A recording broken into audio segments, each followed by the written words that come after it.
MS યુનિવર્સિટીમાં વિવિધ વિદ્યાર્થી સંગઠનો દ્વારા માસ પ્રમોશન અને પરિણામો જાહેર કરવાની માંગ સાથે આવેદનપત્ર અને પ્રતિક ઉપવાસનું સત્ર ઉગામવામાં આવ્યું છે. યુનિવર્સિટીની સાયન્સ ફેકલ્ટીમાં એસવાયના વિદ્યાર્થીઓના પરીક્ષાના પરિણામ જાહેર નહીં થતા એનએસયુઆઈ અગ્રણીઓ અને વિદ્યાર્થી રજિસ્ટ્રાર અમિત ધોળકિયાને આવેદનપત્ર આપી વિદ્યાર્થીઓના ભાવિને ધ્યાને લઈ માસ પ્રમોશન આપવા માંગણી કરી છે.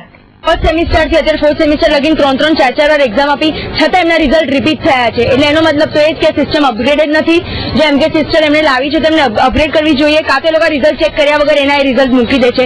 એવા ઘણા બધા તદ્દન બહુ જ બધા સ્ટુડન્ટ્સ છે જેમને આ પ્રોબ્લેમ થયો છે. તો અમારી માંગણી, અમે જયારે ડીનને કહેવા જઈએ છીએ ત્યારે ડીન કોઈ જવાબ આપતો નથી, કોઈ રિસ્પોન્સિબિલિટી લેવા તૈયાર નથી. ત્યારે આજે અમે અહીંયા વીસી સર પાસે આવવું પડ્યું અને અમે એ રજૂઆત કરી છે કે એમએસ યુનિવર્સિટીની સાયન્સ ફેકલ્ટીમાં એફવાય તથા એસવાયમાં ભણતા સ્ટુડન્ટ્સને માસ પ્રમોશન આવે અને એમને એસવાય ને ટીવાયમાં મોકલવામાં આવે. કારણ કે આમાં વિદ્યાર્થીઓની કોઈ ભૂલ નથી, આમાં સિસ્ટમની ભૂલ છે અને સિસ્ટમની ભૂલ માટે વિદ્યાર્થીઓને સફર ના કરવું જોઈએ. જ્યારે આરએસયુ ગ્રુપે કોમર્સ ફેકલ્ટીમાં બીકોમની પ્રવેશ પ્રક્રિયા પૂર્ણ થઈ હોવા છતાં મેરિટ લિસ્ટ જાહેર નહીં કરાતા ડીન કરિમલ વ્યાસ નહીં મળતા તેમની ઓફિસ બહાર આવેદનપત્ર લગાવી વિરોધ નોંધાવ્યો હતો.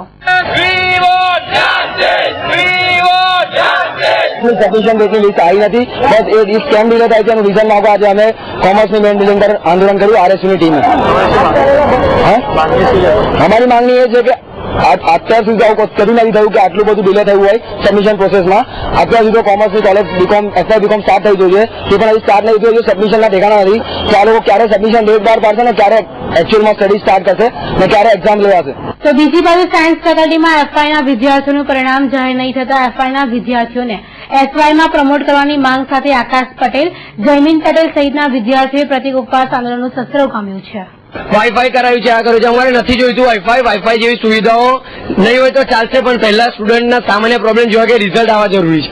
બીજો મુદ્દો અમારો એ છે કે એમએસ યુનિવર્સિટીનો સ્ટુડન્ટ બેચલર પતાવીને જયારે માસ્ટર્સ કરવા એમએસ યુનિવર્સિટીમાં જયારે એડમિશન લેવા જાય છે ત્યારે અહીંયા એમએસ યુનિવર્સિટીમાં 50% ક્રાઇટેરિયા રાખી દેવામાં આવે છે. એ સ્ટુડન્ટના એન્ટ્રન્સ એક્ઝામમાં સારા એવા માર્ક હોવા છતાં તેને 50% ક્રાઇટેરિયા ના હોવાથી તેને એડમિશન મળતું નથી. અને જે સ્ટુડન્ટના 50% હોય છે પણ એમના એન્ટ્રન્સમાં માઇનસમાં માર્કિંગ હોય છે તેમ છતાં એમને એડમિશન મળ્યા છે અને સીટો પણ એના લીધે ખાલી રહી છે પણ એડમિશન મળ્યા નથી. તો શું આ બધું વ્યાજબી છે?